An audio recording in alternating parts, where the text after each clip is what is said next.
Hey guys, welcome back. I'm here with another first impression of a new foundation, and that is the YSL All Hours foundation. So excited to try this. I definitely feel like this is a hyped up product right now. So many people are saying pretty good things about it, but I think it's because of the claims. It says that it's supposed to be a full coverage foundation with up to 24-hour long wear. That's pretty hardcore. And from the other claims that I was reading, I feel like this foundation was meant for me, so I knew I had to try it. I think the only thing that kind of steered me away from it was the price, because it's definitely more expensive. I think Canadian, this was like $65. But I did buy mine during the Sephora VIB sale, so I was able to save a few bucks, so that helped me kind of justify my purchase. But I am going to see if it is everything that everybody says it is. So if you guys want to see what it looks like on the skin, I'll give you my thoughts. I'll wear it throughout the whole day and then check back in later. Keep on watching this video, and if this is your first time seeing me, click that subscribe button. I post new videos here every week, and make sure to turn on the bell notification right next to my name so everybody stays notified on when I post new videos to my channel. All right, let's perfect the skin. By the way, you guys, I'm on like a week and a half of being sick right now. It's really interrupting my life, so if I sound super nasally throughout this video, that's why. Let's talk about what this claims to do. It says, get ready for endless nights and days with up to 24-hour long wear. Innovative formula, which is waterproof and transfer resistant. No need to touch up even through nonstop activity. And it's supposed to have a full coverage. Rich level of fine pigments creates a flawless, even coverage without a mask-like effect. That is major for me because I feel like a lot of full coverage foundations on my skin look very mask-like, and I have a hard time wearing them, even though I want that flawless looking skin, but I just feel funny in it. Matte shine control, so throughout the day, this oil control formula keeps complexion shine-free and reduces the appearance of pores. That's awesome, because I definitely have more of an oilier skin type, so that's something I always look for. And this says that it's suitable for all skin types, including sensitive skin. It is oil-free and has an SPF of 20. Cool. Let's look at it. I think it is quite beautiful. Great packaging. I think it looks very sleek and very high-end. And I chose the color BD35. There are 22 different shades to choose from. I definitely had to play around in order to try to find my shade. And you know that Sephora lighting is not the best, but what I did was a bunch of different swatches on my jawline. And one thing to remember is they go on very light, and then once you let them dry, I'm in there in Sephora. I was posted this on my Insta stories. It's Andy fanning my face like I'm sitting there like a diva while they dried, because they do turn darker once they're set. I'll play that clip right now. This is me trying to choose a foundation color. Andy is fanning my face so that I can see what it looks like once it oxidizes. This is true husband goals right here. Let's just talk about the amounts of product in here though. You guys know a standard foundation is usually about 30 mils. This is 25 mils. I thought that was different considering how expensive this is. And I just looked at US pricing, $58 if you're in the States, and again, $65 if you're in Canada. Pretty steep. What I want to do is one side of my face using a brush, one side using a beauty sponge, and I'm going to be using this. It is the Lustrous Brush set. Make It Forever sent this to me. This is for holidays, and it comes with the cutest little pouch, 5 different brushes. One of them just so happens to be a foundation brush, so I thought I would use this for the demo. And I don't even have to tell you how good Make Up Forever brushes are.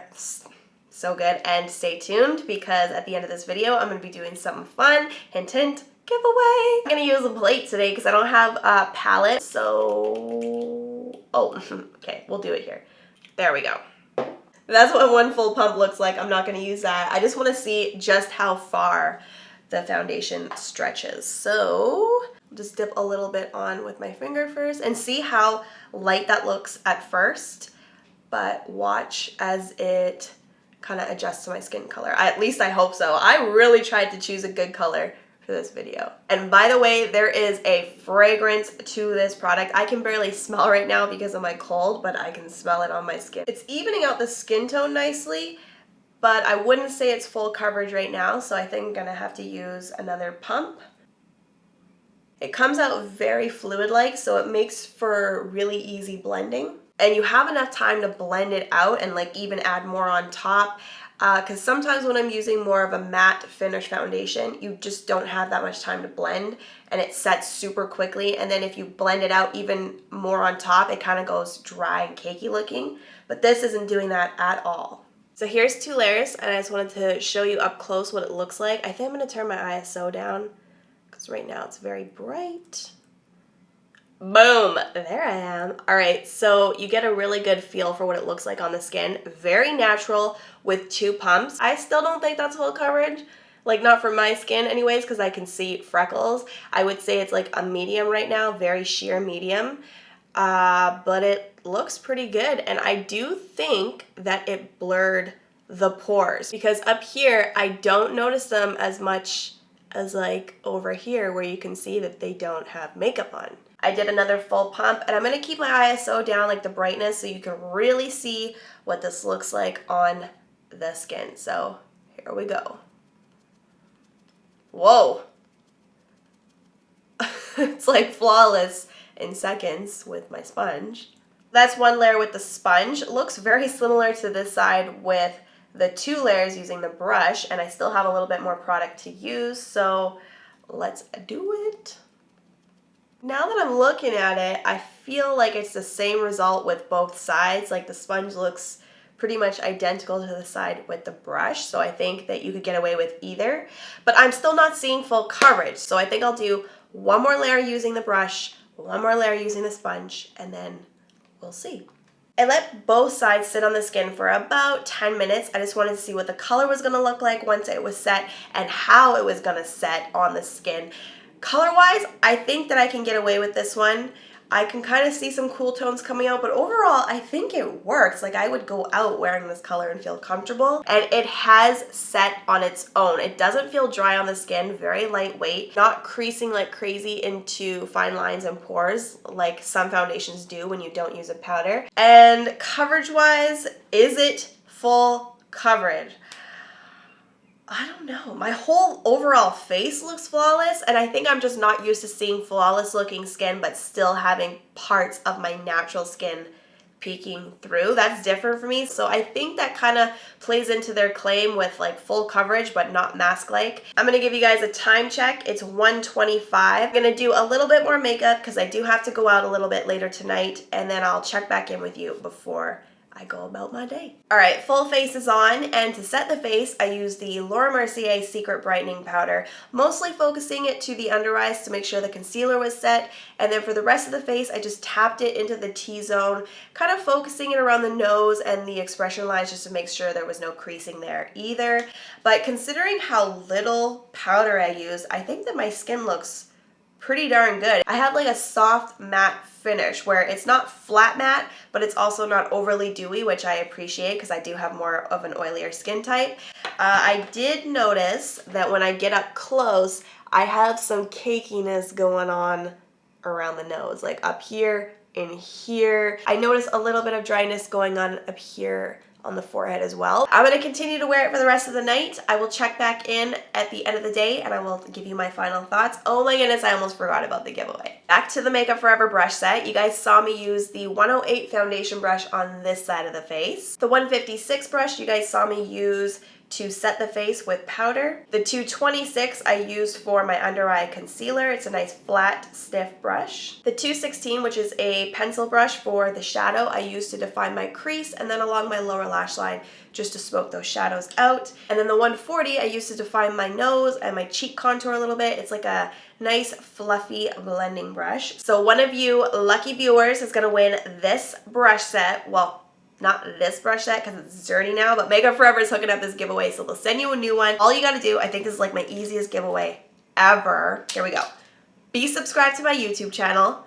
Leave me a comment down below letting me know what your favorite foundation to wear is. And finally, be subscribed to Makeup Forever Canada's YouTube channel. I will leave a link to it in my description box as well as all the other details. So check the description box and make sure to enter because this is so easy. All right, guys, just checking in. It is 7:25. That's funny because I checked in with you guys at 1:25. So I've been wearing this for officially like 6 hours and I feel like a wreck. I just feel so disappointed because I had a few foundations that I bought when I was at Sephora, and I chose this one because I thought this would be a reliable one for when I had to go out tonight, and it turns out that it is not happening for me right now. Like, I am so greasy. Look at my chin.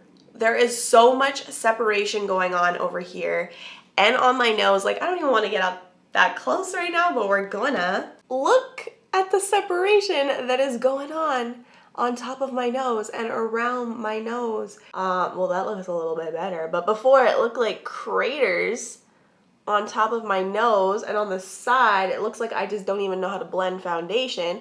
And I did have to blow my nose because of this darn cold, and you can see that it wore off, rubbed off around my nose. So I believe it said it was, well, I know it said it was waterproof. Transfer resistant, and I have no product on the bottom of my nose because it wore off on my tissue. Ooh. Hello? Oh shoot, I'll be right down.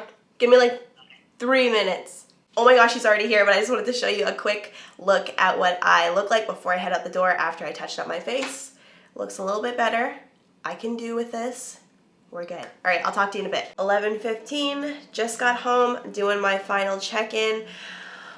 I don't even really know what to say, guys. I have such mixed feelings right now because I totally wanted to love this foundation, and I looked at my skin and I don't think it looks that great, and maybe I'm just having a total off day. I am super sick right now, so that could be just everything kind of all out of whack, but I just really got up close. I looked at the skin. Some parts look okay, some parts don't look okay. Like, I made the mistake of doing this off camera. I went like this. I don't know if you can see that or not, but it literally left a streak on my forehead because I'm oily. So maybe I would have to use more powder with this product so that I didn't get as much of this, what I want to call goop up on my forehead. This is squeaking a lot.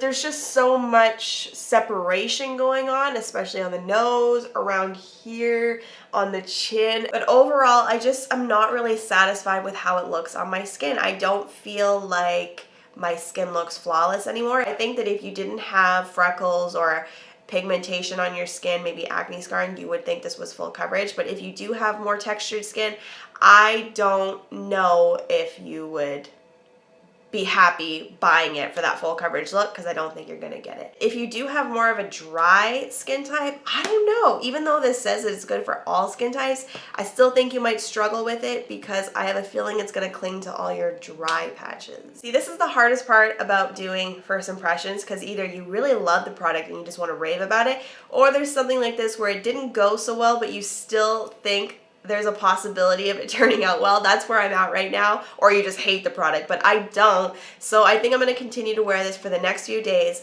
If there are any changes, I will update you in my description box, so check back in a little bit for that. Don't forget to enter my giveaway. Check my description box for details. Leave me a comment to let me know if you liked this foundation. Have you tried it? Will you be buying it? Do you think it's worth the bucks?